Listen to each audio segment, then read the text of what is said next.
I gotta say, never in my wildest dreams did I think I would be excited to wake up at 4:30 in the morning, about 25 degrees out, sit on a bumpity bus for 45 minutes and stare at chickens for 2 hours and have a fantastic day.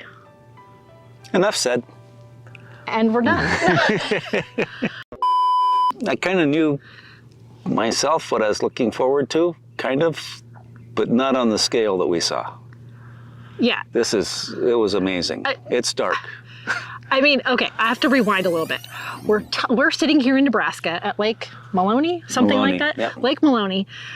This morning we went on an awesome bus tour to see prairie chickens at sunrise, doing their little dances. It was so good. And we didn't know this was a possibility.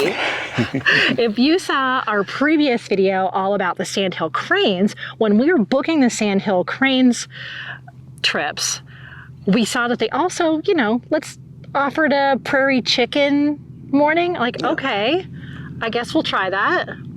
I had heard of people like in Camera Club talking about going to these leks and seeing these prairie chicken dances. And I had no idea what that was about or how you even went about doing it, where they were, anything. It was so good.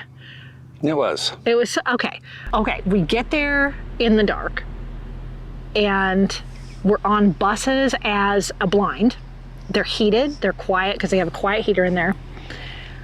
The guy who runs it, Dusty Trails, shout out, because it was amazing. The whole drive there was telling us about the prairie chickens, what we can expect, their behavior, the numbers, all of that. And on the way back, he told us all about Nebraska. It was incredible. Our driver was Jordan. She did an excellent job taking this bus through these rutted trails in the prairies. So we take this 45-minute drive and it's dark out. It is dark. And we get set up in these old converted school buses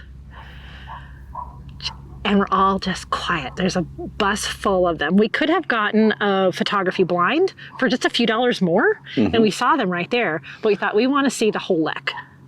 That was our idea. Yep. So what was your impression sitting on the bus in the dark at super early in the morning? Well, first off, I knew something special was going to happen because previous talks with other photographers and so on. So I figured, yeah, we'd see 2 or 3, maybe 4 chickens.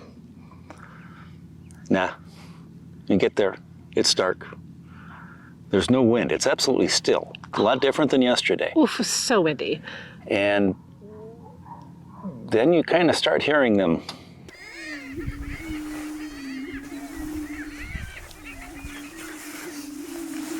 Slow, low at first, and the thrumming just builds. It's amazing. It kind of overwhelms your senses. It's not really loud, it's not high frequency, it's not a big bass, but it just kind of overwhelms everything that's going on around you. Yeah, you're hearing this interesting noise and some meadowlarks, and the sun was rising behind the bus. So we're like, this is going to be good. Oh, it was so good for light. So the sun is rising over the bus, and the sun comes up just a little, and I can see what I think is like a little shadow darting out in the grasses somewhere. Couldn't see anything. And as the sun came up and came up and came up, it just started this beautiful, beautiful light on this little area of the prairie where these chickens are. They're not like farm chickens at all. They're actually a grouse, I think. Yes, they're a type of grouse. And when they're making this calls, their neck expands to make this red pouch. And sometimes the feathers here come up, and then their tail fans out, and they have these white and black feathers along their body. And when they jump around, it's so intriguing. It's so interesting. Yep. And this was a private location, so Dusty from the tour got permission to bring groups out here, very respectful of the wildlife, very quiet and careful. So this is not a place we could have just found on our own at all. No. Well, Dusty's got a very intricate tale of how him and one of his foster sons actually found this lek. Oh, on horseback. On horseback. And they actually went out and they heard it first and then spent a large part of the morning, early morning, like in the middle pre-dawn, of the night, yeah. Triangulating the sound until they actually could track down the location of the lek. And see, the thing is like there is one day a year that you can do the same ride. You Yes, could do they the offer that horseback, ride. full moon horseback ride before dawn to go out to that same location and sit in the bus blind and watch them, and then horseback ride back and get a beautiful breakfast. I'm this close to taking the 4-hour drive back next month just for that tour. It looks so cool. Mm-hmm. Yeah, so it was a really cool story of how he found this, and he's networked with all these people that know him, so he was able to get access to this land. It was just, I can't even tell you. But photography-wise, it wasn't as difficult as the sunrise and sunset with the Sandhill Cranes, and they did that all at night.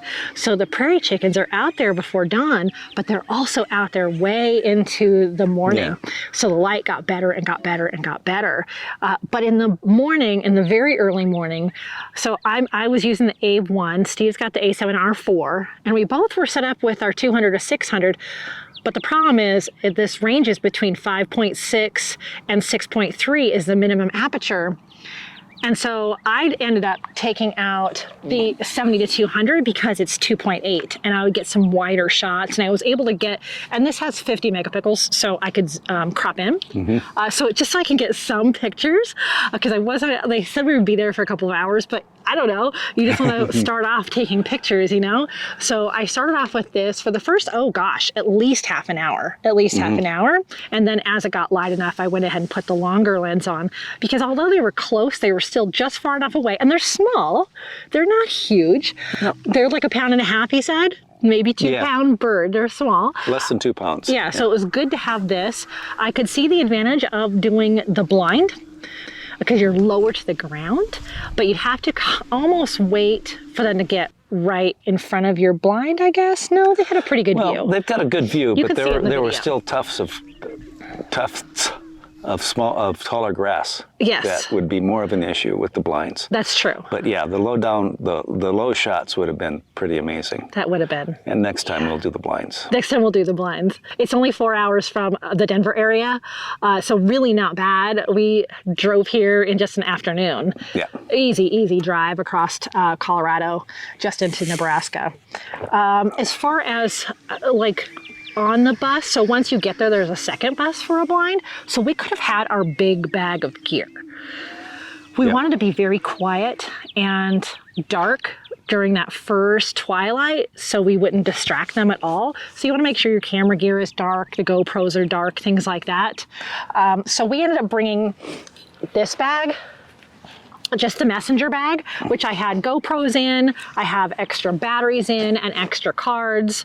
I had this other lens in there, granola bars, although they served the granola bars, water and coffee on this. It was amazing. So I found that this worked better, just like we talked about in the Sandhill Cranes one, just easy access that you could get to in the dark. So once they turn the bus off and turn all the lights off, we know where everything is right there on the seat next to us. So just having like a little messenger bag worked out way better. Yes. Yeah. Now, there was a guy next to me that somehow figured out how to get his tripod set up it's a school bus. It's a converted school bus, so kind of right there. Yeah, he didn't fully expand the base. He used it more like a monopod. Okay. So there was almost enough room for a tripod. I didn't. My tripod wouldn't fit. It's too big. Yours is way too big.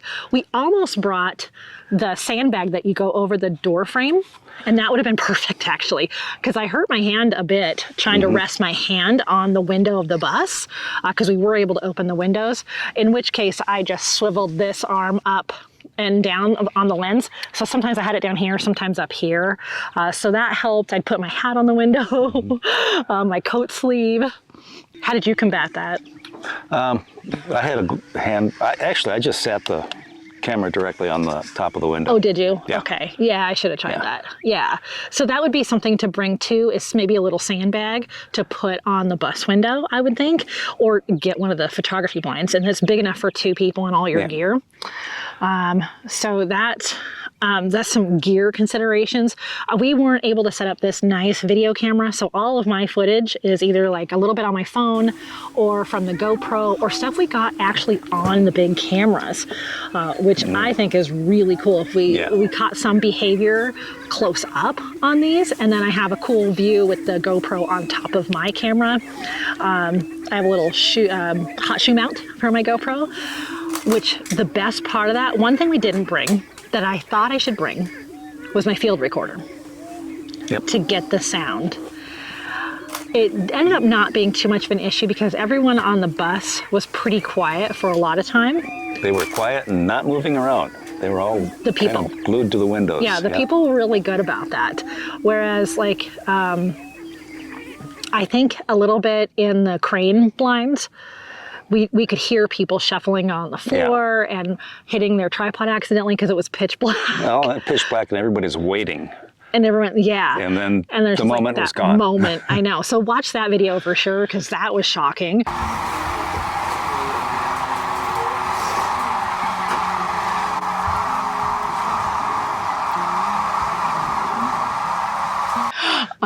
But the cranes are awesome too. So it was great to be able to see the Prairie Chickens and the Sandhill Cranes all in the same day. You know, so that's been amazing.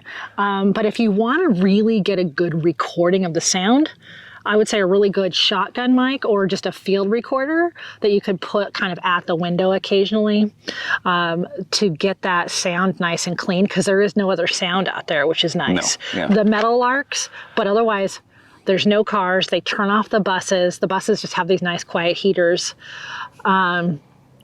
So sound recording would be fantastic out there too. Although I think I got pretty good with my GoPros. Yeah. What was like your favorite moment, Steve? I'm assuming they're going to be watching the footage from this as we talk right now. Just when the sun first came up, the light was just amazing on it. And they're close enough to get really clean focus. And I actually backed off the focal length of the lens to actually around 300 millimeters so that I could get groupings of behavior, that was the coolest part. Watching them interact. So you'd get all kinds of crazy looking behavior out of them. Yeah. Very competitive. That was interesting. And we found out why later, because Dusty had counted them while we were out there, and he counted 18 to 20, and only 2 of them were female. Yeah. So at that point in the day, not too many female had come out. Now, once we left, they were going to come back, and the birds would come back, and they would continue their dancing. But there's only the 2 females to try to impress out there. Lots of strutting. So lots and lots of strutting and behaviors, and little bit like they would hop and flutter and go up onto a little mound of grass. And, yeah.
So what I would recommend is the Prairie Chickens are a little bit longer season than the Sandhill Cranes. Sandhill Cranes are peaking now, third week of March. Yeah. Yeah. And that varies from year to year. Yeah. So. But I know like the Prairie Chickens, they're doing their moonlight horseback ride in mid-April. Yep. And so they're off there for a while. So if you're in North Platte, Nebraska, or you're close by, I would absolutely recommend Dusty Trails and doing the Prairie Chicken sunrise. Oh my gosh. Yeah. So good. Totally worth getting up early. Totally worth your friends rolling their eyes and saying, chickens, why? Totally worth being super cold. Just, it's all of it. You're not going to remember any of that because you're just going to see these amazing pictures of these chickens doing cool stuff. Mm-hmm. I don't even know how to explain it. You're seeing pictures and video right now. You get it. Okay. And the light here in Nebraska, incredible. It was a beautiful sunrise. Oh my gosh. And just the amazing tour by Dusty Trails. I mean, this isn't sponsored. They don't even know we're making this video, honestly, but I just am so impressed. We did all of the Sandhill Cranes tours and this one with Dusty Trails, meeting right there across the street from our hotel at the visitor center. Couldn't be easier. Tons of places to eat here. Like, how have I never spent time in Nebraska before? Well, maybe not tons of places. No, there really are places. There is a bunch. If you like chain restaurants, there's a bunch of those. I don't even know what else to say. It was just amazing. That's good. 10 out of 10, highly recommend. You? Yep. Oh, yeah. Yeah. I'll do it again. Was there any downsides to you? Nope. No. Nope. Not at all. 4-hour trip from Denver, maybe, but hey. That's not bad, though. We did 5 hours to Devil's Tower. Mm-hmm. Sure. Yeah. Which was also nice. We're in a nice location. Yeah. It was such a good day. Yes, it was. Yay. Mm-hmm. Yay. So we're so glad we could take you along with us on this adventure to see the Prairie Chickens. It's nothing like seeing it yourself, though. Yep. I did the best I could to capture this amazing experience, but you're just going to have to get yourself over to North Platte. What you can do to help is hit that thumbs up button. And subscribe. If you like this, you're gonna, yes. Thank you. Be sure to watch the Sandhill Cranes video. And we have all kinds of videos about this particular lens and all of our gear. So, stick around the channel if this is stuff you like. We do all kinds of landscape, wildlife, and photography adventures in Colorado and beyond, like here in Nebraska. Yep. All right. I don't know if I need more coffee after the thrill of all this, but here we are anyway. Cheers, honey. Cheers. Cheers to chickens. Mm-hmm. Cheers to chickens. Chickens. Chickens to the chickens. Yeah. Yep. Good times. Good times. Okay, bye. Yep.